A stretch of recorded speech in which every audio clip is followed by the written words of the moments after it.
Continuing. Now he says, if you need to use this innovative language, what happens if the mainstream can veto you? Quote, if you can't use some terms in this innovative way, you cannot even explain the innovative new ideas. So, how are we going to explain if we can't even use the word selfish without bringing evil in? I mean, what if we had to make our terms, what if we had to make our case getting out there and saying, it's selfishness except you don't hurt other people. Other than that, it's selfishness. And they would say, but that's an important part of it. That's the essential. That's the defining characteristic. If you can't use some terms in this innovative way, you cannot even explain the innovative new idea. On the issue of language, for the most part, when the majority of people around me use a certain word to denote a certain object, I go along with the majority. Car, I'm fine with that, right? Continuing, if all my neighbors ostensibly identify a certain sort of animal as a dog, I also call that animal a dog. But, for better or worse, there have been cases where individuals have used certain words in an idiosyncratic manner. And the new use of this word eventually caught on and over time ultimately instigated the long-term change in the language. Now, as I said, people have tried to form concepts and they didn't get it right. So we simply need to sort it out. We simply need someone to come later and say, a strict definition of this concept wouldn't actually allow you to put these things in here. Why are you tagging these things on? A strict definition would not allow those things to be placed here. One example of this is the way in which the word gay is most commonly used in the United States today. People were using gay 130 years ago, but back then the commonest meaning of the word was quite different. How did the change come about? At some point in history, some small group of people used gay as a synonym for homosexual. And at that time, that must have been considered a very strange use for gay, right? Because everybody, including when I was in primary school, little Mormon boy sitting there singing hymns, there was a song that said something about everybody's happy and gay, and, we would giggle, because it seems very strange now that it would mean anything besides homosexual.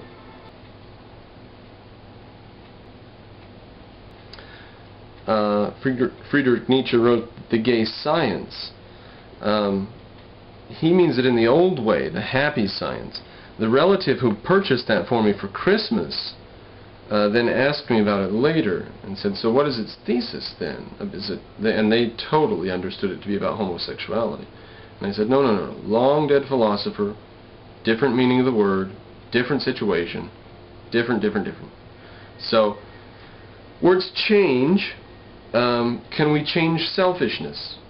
Can we give it the new meaning, a more objective meaning, a meaning without contradictions, a meaning without little things hanging in there, little non-essentials? Can we define selfishness according to the essentials of what a selfish person is?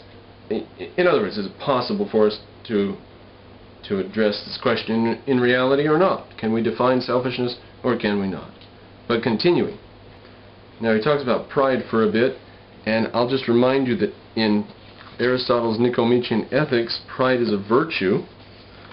Quote, yet when Americans speak about pride today, much of the condemnatory stigma that once enveloped that word has abated. In our times, an American can speak about pride in his accomplishments without provoking as great a torrent of moral outrage as such talk would have done in most cultures over the past several millennia. How does this happen? How did this happen? Pardon me. How did this happen? Over the past 200 years, a small group of Western individualists who held on to a can-do, benevolent Horatio Alger's spirit, increasingly began to speak of pride as being good rather than bad, much to the annoyance of the hardline religionists and other mainstream cultural authorities. The idea that there could be a moral, well-earned, well-deserved pride was downright radical. In the early Middle Ages, it was not exactly an idea that a priest could safely speak about. And while pride and its cousin self-esteem have ascended in American culture, the once dominant hubris continues to fade into obscurity. Most American grade schoolers have heard about the benefits of pride and self-esteem. How many of them know what hubris is? And if rational individualists can, after all these centuries, finally grant pride the respect it deserves, why is it inconceivable that they may be able to do the same for selfishness? We've come to a point where we can give an objective definition. Why shouldn't we?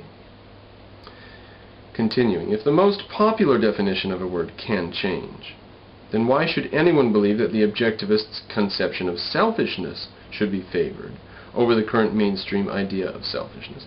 As I've said, whoever comes along and posits this has to make a damn good case. Ayn Rand has. The answer is that in the final analysis, the objectivist idea of selfishness makes a whole lot more sense. As you have pointed out in a previous video, practically every language, including the ones that aren't Latin-based, assign a connotation of evilness to selfishness. And can anyone identify a language in which there is a single word expression for a selfishness that is both benevolent and obstinate? And I'm not sure, let's see, what he means by obstinate there, but let us continue. It's not entirely accidental that this is the situation we find in most, if not all, cultures.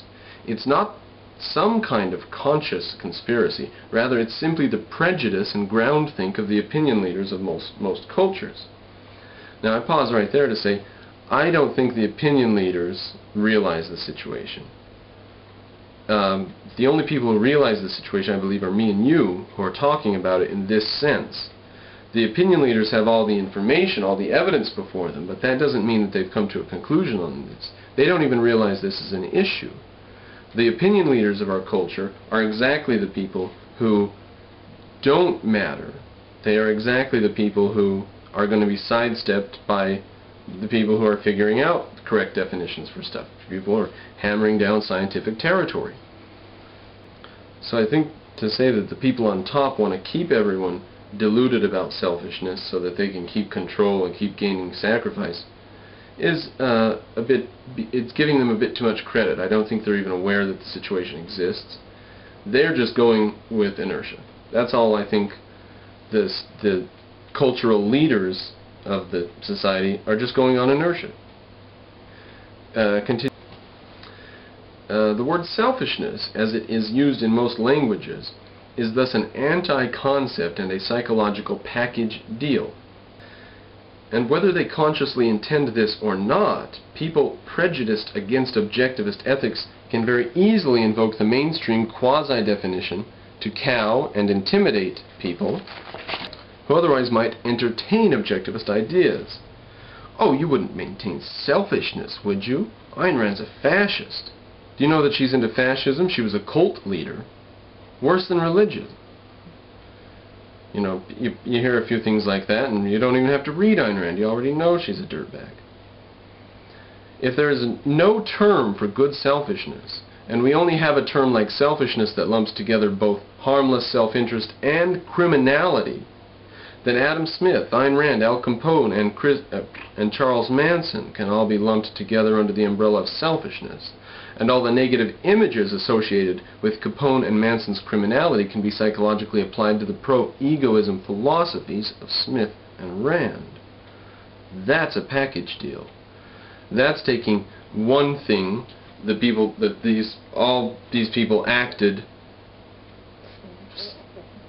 without the desire to benefit others. They simply acted for their own desires. Manson, I mean, that's the best you can say. Manson didn't even act to benefit himself. He just acted on his own desires. Is that what that means? Selfishness is just acting on your own desires, whether they harm you or not? That's a really weak case, people.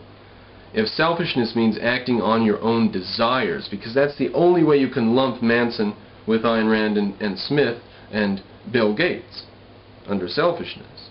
That's a really, really weak case. We can't let them have the grounds on this sort of argument. That's no argument. Say that Charles Manson acted on his own desires. God, did he even desire happiness? He acted on a delusory basis. And yet, he is regarded as selfish, as is Joseph Stalin.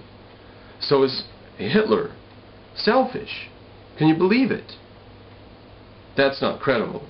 That people who just act on a fantastically delusional basis.